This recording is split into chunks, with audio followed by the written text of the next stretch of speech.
ہے دست قبلہ نما لا الہ الا اللہ لا الہ الا اللہ۔ اعوذ باللہ من الشیطان الرجیم، بسم اللہ الرحمن الرحیم۔ ناظرین السلام علیکم ورحمۃ اللہ وبرکاتہ۔ ناظرین، پہلے تو ملا نے اپنے ختم نبوت کے مجاہد تیار کر کے ادھورے جو ہیں وہ چھوڑے ہوئے تھے فیس بک پر، واٹس ایپ گروپوں پہ، یوٹیوب چینل پر، اسلام کو بدنام کرنے کے لیے۔ تو آج کل جو ہے انہوں نے اپنی مجاہدہ جو ہیں ختم نبوت کی وہ بھی تیار کی ہیں اور ان کو بھی آدھی تعلیم دے کر چھوڑ دیا ہے، اور آج کل وہ بھی اکثر بیٹھ کر یوٹیوب فیس بک پر جو ہے واٹس ایپ گروپوں میں وہ اسلام کی تعلیم کو بدنام کرتی ہیں۔ ایسے ہی مجھے ایک ویڈیو ملی ہے جو کہ ختم نبوت کی مجاہدہ ہے۔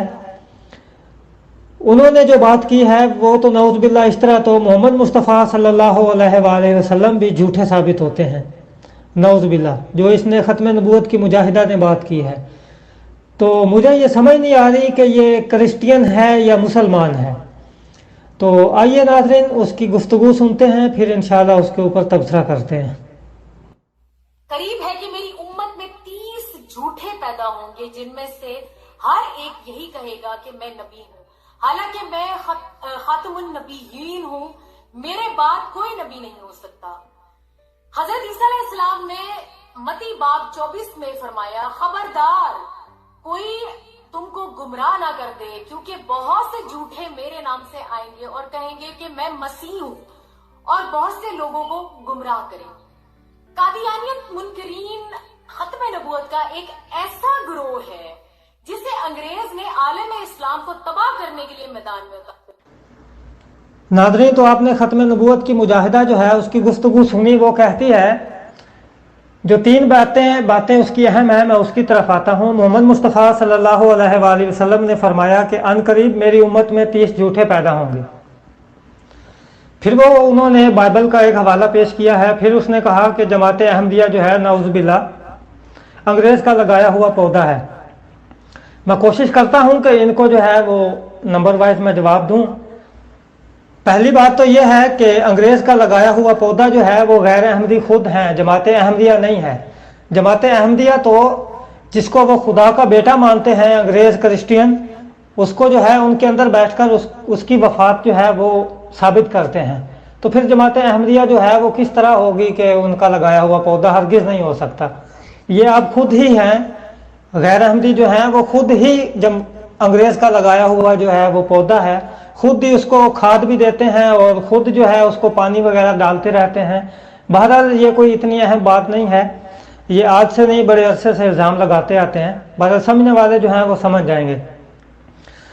اب میں آتا ہوں اس کی دوسری طرف، جو اس کا سوال تھا۔ اس نے کہا، بائبل کا حوالہ جو انہوں نے پیش کیا ہے، جس میں اس نے کہا کہ مسیح نے جو ہے وہ بتایا تھا کہ میرے بعد جو میرے نام سے جو ہیں وہ آئیں گے اور وہ جھوٹے ہوں گے۔ پہلی بات تو یہ ہے کہ ان کے جو بڑے عالم ہیں، جو بزرگ ہیں، وہ بائبل کا یسوع اور قرآن کا جو حضرت عیسیٰ علیہ السلام ہے یہ علیحدہ علیحدہ شخصیت مانتے ہیں۔ وہ تو اس کو انکار کرتے ہیں، وہ کہتے ہیں کہ جو یسوع مسیح جو بائبل پیش کرتی ہے ہم اس کو نہیں مانتے۔ بہرحال یہ ہو سکتا ہے مانتے ہوں گے۔ یہ ختم نبوت کی مجاہدہ جو ہے، یہ جو فرقہ کا ان کا ہے، یہ ہو سکتا ہے مانتے ہوں گے، کیونکہ اس نے خود ہی اپنی بات میں ثابت کر دیا ہے کہ یہ خود ہی انگریز کا لگایا ہوا پودا ہے۔ تو یہودیوں کی طرح جو ہے اس نے بھی ایک آدھی بات پیش کی ہے۔ یہ جناب آپ دیکھیں، یہ حوالہ ہے، اس میں لکھا ہوا ہے، اگر کوئی تم سے کہے کہ دیکھو مسیح یہاں ہے یا وہاں ہے تو یقین نہ کرنا، کیونکہ جھوٹے مسیح اور جھوٹے نبی اٹھ کھڑے ہوں گے۔ ختم نبوت کی مجاہدہ جو ہے انہوں نے آدھی بات جو ہے وہ بیان کی اور آدھی بات جو ہے وہ یہودیوں کی طرح اس نے چھپا لی ہے۔ اس میں کیا لکھا ہوا ہے؟ جھوٹے مسیح اور جھوٹے نبی کو اٹھ کھڑے ہوں گے۔ اس نے صرف مسیح کا نام لیا ہے۔ تو ناظرین، اب ہم یہ دیکھتے ہیں کہ کیا عیسائی جو ہیں، کیا انگریز جو ہیں، کیا وہ محمد مصطفیٰ صلی اللہ علیہ وآلہ وسلم کو سچا مانتے ہیں؟ وہ اسی حوالہ کے مطابق کہتے ہیں کہ یسوع مسیح جو ہے اس نے ہمیں بتایا تھا کہ میرے بعد جو ہیں وہ بہت سارے جو ہیں وہ جھوٹے نبی اور مسیح جو آئیں گے میرے نام سے، تو اسی لیے جو ہے وہ بھی محمد مصطفیٰ صلی اللہ علیہ وآلہ وسلم کو جو ہے وہ نہیں مانتے، اس کا انکار کرتے ہیں۔ ایک بات تو ہوگی یہ، اور دوسری بات جو ہے وہ اسی بائبل میں جو ہے وہ ہمیں یہ بھی ملتی ہے۔ ناظرین یہ لے دوسرا حوالہ، اس میں لکھا ہوا ہے کہ جو نبی گستاخ بن کر کوئی ایسی بات میرے نام سے کہے جس کے کہنے کا میں نے اس کو حکم نہیں دیا، اور معبودوں کے نام سے کچھ کہے، تو وہ نبی قتل۔ ناظرین تو جو سچے نبی کی جو پیش گوئی ہے وہ تو بائبل میں بھی ہے کہ جھوٹا نبی جو ہے وہ ہمیشہ قتل کیا جاتا ہے، اور جو سچا ہوتا ہے وہ ہمیشہ اس کی جماعت بڑھتی ہے، جس طرح محمد مصطفیٰ صلی اللہ علیہ وآلہ وسلم کی جماعت جو ہے وہ بڑھی۔ اور ٹھیک اسی طرح جب حضرت مسیح موعود علیہ السلام نے دعوی نبوت کیا تو اللہ تعالیٰ کے فضل سے خدا تعالیٰ نے فرمایا کہ میں تیری تبلیغ کو زمین کے کناروں تک پہنچاؤں گا، اور یہ ان لوگوں کو سمجھ نہیں آتی، نہ ہی ان کو کچھ علم ہے کہ نبوت کا معیار کیا ہے یا اس کی جو پہچان ہے وہ کیا ہے۔ تو جہاں محمد مصطفیٰ صلی اللہ علیہ وآلہ وسلم نے فرمایا کہ میرے بعد 30 جھوٹے نبی آئیں گے، وہاں یہ بھی فرمایا کہ جو آنے والا نبی ہے، جو آنے والا مسیح عیسیٰ ہے وہ نبی اللہ ہوگا، جو آنے والا عیسیٰ ہے وہ نبی اللہ ہوگا، ایک ہی حدیث میں 4 دفعہ فرمایا۔ تو اس سے کیا مطلب نکلتا ہے کہ جھوٹے بھی آئیں گے اور سچے بھی آئیں گے، اور سچے کی نشانی کیا ہے کہ وہ پھلے گا اور پھولے گا، خدا تعالیٰ کی مدد جو ہے وہ اس کے ساتھ ہوگی۔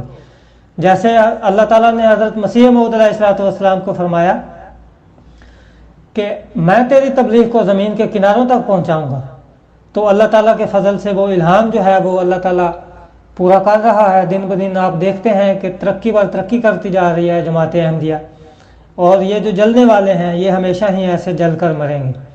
تو آئیے یہ جو 30 والی اس نے بات کی ہے وہ اس کے اپنے ہی میں عالم کی زبانی جو ہے آپ کو سنواتا ہوں کہ کیا حضرت مسیح موعود علیہ السلام جو ہیں وہ قتل کیے یا طبعی وفات پائی انہوں نے۔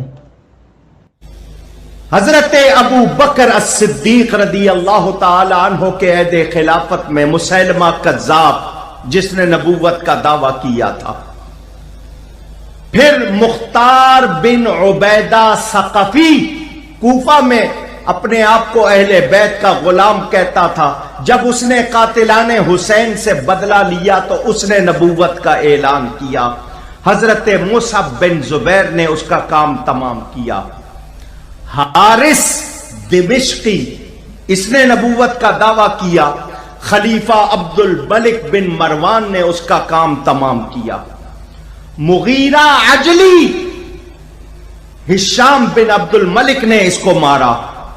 بیان بن سمعان اس کا حشر بھی اسی طرح ہوا۔ صالح بن ظریف یہودی تھا، اس نے شمالی افریقہ میں اسی طرح نبوت کا دعویٰ کیا، لوگوں نے اس کو مار دیا۔ ہرات سجستان کے علاقے میں رئیس خراسانی خلیفہ منصور نے اس کو قتل کیا، اس نے بھی نبوت کا دعویٰ کیا۔ اسحاق اخرس ویسے گونگے کو کہتے ہیں عربی میں، لیکن اس کا نام تھا، اس نے اپنی نبوت کا دعویٰ کیا، نبوت کا جھوٹا مدعی بنا، خلیفہ جعفر منصور نے اس کو قتل کیا۔ کوفہ سے حمدان ابن اشعث قرمتی نے اسی طرح نبوت کا دعویٰ کیا تو اس کو بھی مارا گیا۔ علی بن محمد خارجی تہران ایران کے شہر میں اس نے دعویٰ کیا، حاکم بصرہ نے اس کو مارا۔ عامیم بن من اللہ ریف کی سرزمین ملک مغرب میں واقع، تو ایک جنگ میں اس کو بھی مارا گیا۔ علی بن فضل یمنی صنعاء میں اس نے نبوت کا جب دعویٰ کیا تو اسی طرح ایک مجاہد نے آگے بڑھ کر اس کو قتل کیا۔ عبدالعزیز حاسدی اس نے نبوت کا دعویٰ کیا، لشکر اسلام نے اس کو قتل کیا۔ ابو القاسم احمد بن قسی نے نبوت کا اعلان کیا، مراکش کے حکمران عبد المومن نے اس کو قتل کیا۔ حضور نے فرمایا تھا میرے بعد 30 لوگ نبوت کا جھوٹا دعویٰ کریں گے، ان میں ایک یہ مرزا قادیانی بھی ہے۔